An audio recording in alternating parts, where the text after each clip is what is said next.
Bienvenue au Rural Housing Information System. Pour commencer, on va se connecter au ruralontariohousing.com.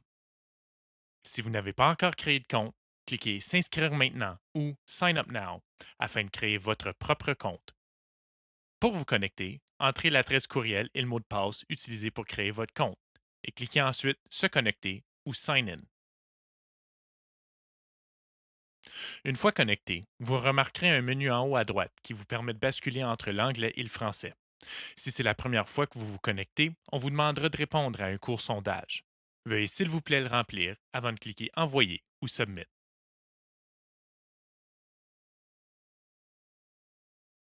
Vous pouvez consulter les données de l'Est, l'Ouest et le Nord de l'Ontario. Cette démonstration met de l'avant le Nord de l'Ontario, mais les données de toutes les régions s'affichent de manière semblable.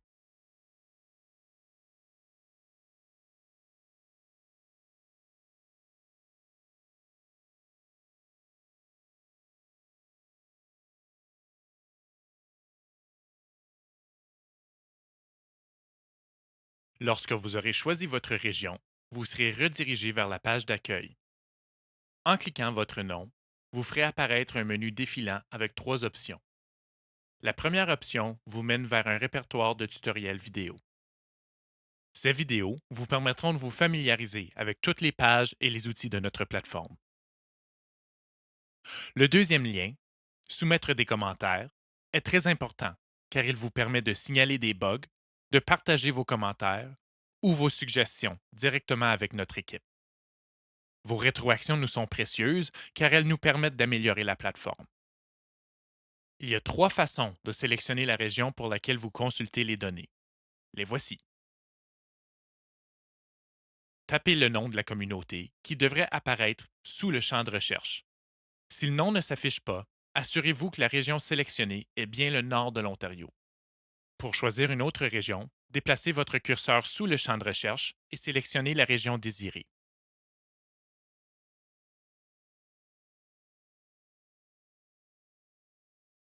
Vous pouvez également vous servir de la carte interactive. Cliquez la petite flèche en haut de la carte et déplacez votre curseur au-dessus des polygones verts pour voir les noms des communautés. Lorsque vous aurez trouvé la communauté désirée, cliquez dessus. La dernière façon de choisir la région désirée est à partir des tuiles. Ces tuiles sont munies des noms des districts et lorsque vous cliquez Voir plus, vous pourrez voir la liste des villes, cantons et municipalités qui s'y retrouvent.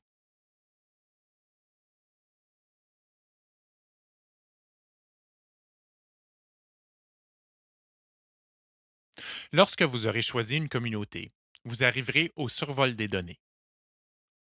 À la toute gauche de cette page se trouve une liste de plusieurs pages à travers desquelles vous pouvez naviguer.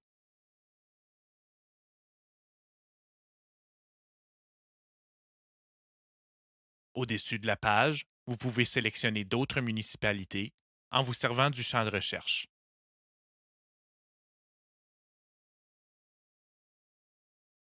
Chaque page de la plateforme est disposée de la même façon.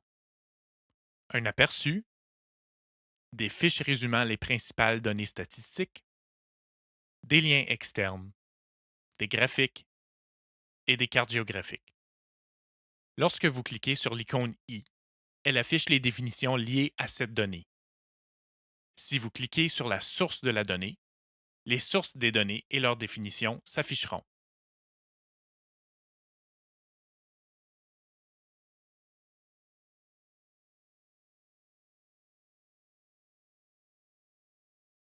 Maintenant que vous vous êtes familiarisé avec la disposition des pages, on peut examiner la page aperçue en détail. Cette page affiche d'abord la description des données. Elle affiche un survol de la communauté, dont la population, le revenu médian, les prix moyens des loyers et le nombre de logements. Vous trouverez aussi sur cette page des liens externes vers la stratégie officielle du comté ainsi que sa stratégie sur le logement et l'itinérance. Au bas de la page, vous verrez également la légende de la carte qui identifie les infrastructures de la communauté en question. La carte de la communauté comprend les services de santé, les parcs, les écoles et les centres récréatifs et communautaires. Vous pouvez cacher des éléments en cochant la case qui dit Affichez uniquement les actifs qui se trouvent à l'intérieur des limites des emplacements. Cela n'affichera que les éléments situés à l'intérieur d'un rayon d'1 heure de voiture. En haut de la carte, vous pouvez cliquer la flèche qui pointe vers le bas pour voir la liste de tous les éléments. En cliquant le bouton avec l'entonnoir, vous pouvez également filtrer ces éléments. C'est tout pour la page d'aperçu. Passons maintenant à la page des données démographiques. Cette page affiche des informations sur la population, la distribution de l'âge et des ménages. Elle comprend aussi des fiches de données statistiques par défaut. Une donnée de note est celle du nombre de personnes itinérantes sur la liste de priorité, qui est la seule donnée du RHIS qui dénombre la population itinérante. Plus bas, on retrouve des données sur la population et la composition des ménages. Le graphique des ménages est interactif. Ces points peuvent être masqués en cliquant dessus, et en cliquant à nouveau, ils réapparaissent.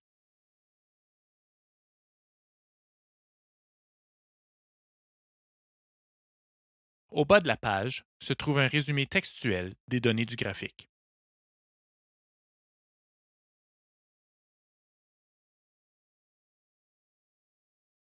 En haut à droite de chaque fiche se trouve une icône de nuage. En cliquant dessus, vous pourrez télécharger ces données en format Excel ou PDF. Passons maintenant à la page économie. La page économie affiche des informations sur l'économie de la communauté, ses industries principales, le revenu et le taux de chômage.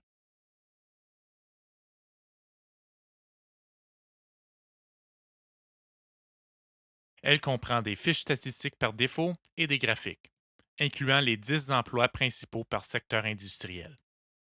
En bas dans le coin droit, on voit que ces données proviennent du ministère de l'Agriculture, de l'Alimentation et des Affaires rurales. Il y a aussi des représentations visuelles des données sur le chômage, le revenu individuel moyen et le nombre de personnes à faible revenu. Maintenant, passons à la page du marché du logement. Cette page affiche des informations sur le marché du logement abordable d'une communauté, dont la valeur des propriétés, le prix demandé des loyers, les coûts de logement et l'abordabilité des logements.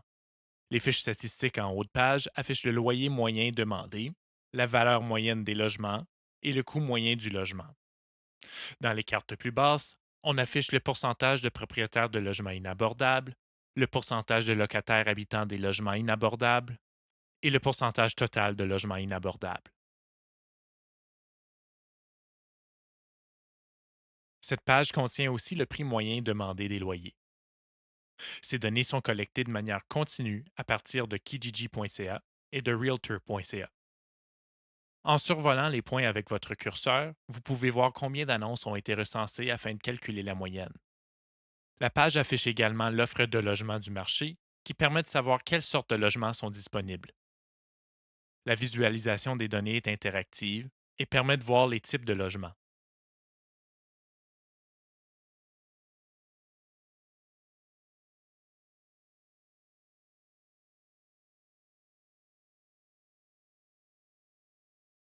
Dans ce cas-ci, je veux seulement voir les appartements et les maisons de ville. Il y a aussi des informations sur la taille des chambres à coucher de ce marché. Encore une fois, grâce à l'interactivité de la page, on peut filtrer les résultats pour n'afficher que les logements avec 3 chambres à coucher ou plus. Maintenant, passons à la page d'offres de logement.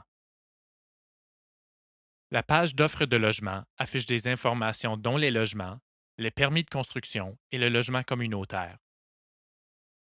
Les fiches statistiques affichent par défaut le nombre de logements, les permis émis pour les nouvelles constructions en 2024, les nouveaux logements complétés en 2024, ainsi que des informations sur les logements abordables.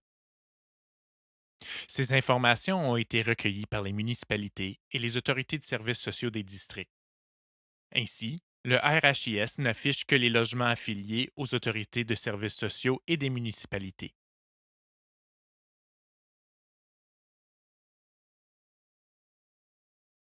Ensuite, on peut voir les données sur les personnes en besoin de logement de base. On peut également consulter les données sur les permis émis pour les nouvelles constructions. Ici, on voit les tendances actuelles et historiques sur les sortes de logements approuvés. On peut également voir l'offre de logements dans la communauté. Les données sont également disponibles sous forme de tableau. Maintenant, passons aux incitatifs de développement de logement.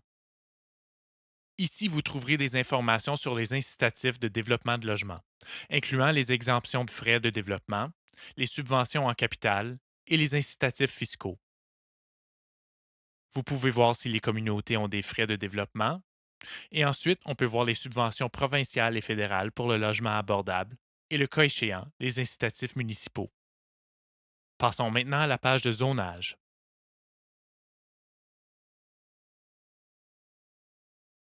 La page de zonage affiche une carte des frontières de développement, l'infrastructure et là où sont permis les immeubles de 3 logements ou plus lorsque les données sont disponibles. Sur la carte de zonage, vous verrez les frontières municipales des communautés.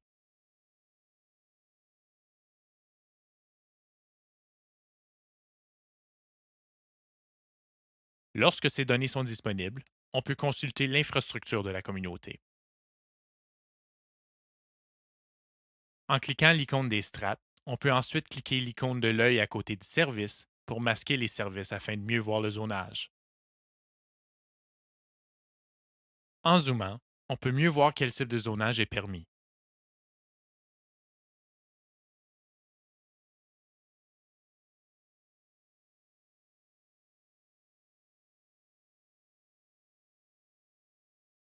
En cochant la vue aérienne, on peut voir à quoi ressemble le terrain des zones spécifiques.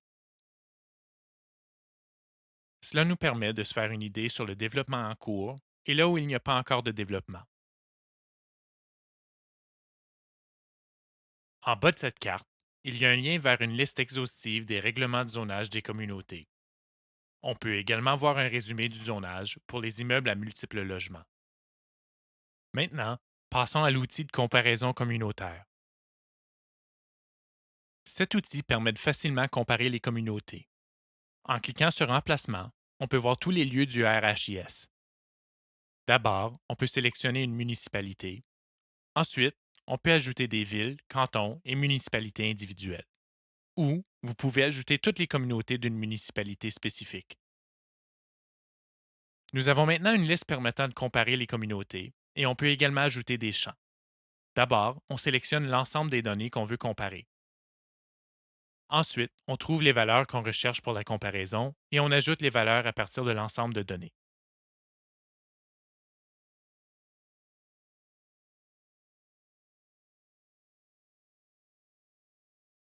Ce tableau de comparaison peut rapidement devenir énorme. C'est pourquoi vous pouvez également exporter ces données en format Excel ou PDF. Vous pouvez également réinitialiser votre comparaison en cliquant sur le bouton Effacer. Passons maintenant aux sources des données et définitions. Enfin, voici la page des sources des données et des définitions. Toutes les données jusqu'ici proviennent d'une variété de sources. Nous avons rassemblé toutes les sources des données ainsi que les définitions pour chacun des points. Je souligne quelques sources. D'abord, la source Statistique Canada indique les numéros de catalogage de l'agence que nous avons consultés. Une autre chose à souligner est la méthodologie du RHIS pour les données du recensement. Lorsqu'on a intégré les données du recensement de Statistique Canada, nous avons fait certains calculs. Ainsi, certains points issus de ce calcul peuvent différer des statistiques du profil de recensement ou d'autres catalogues du recensement. La méthodologie du RHIS est détaillée ci-bas.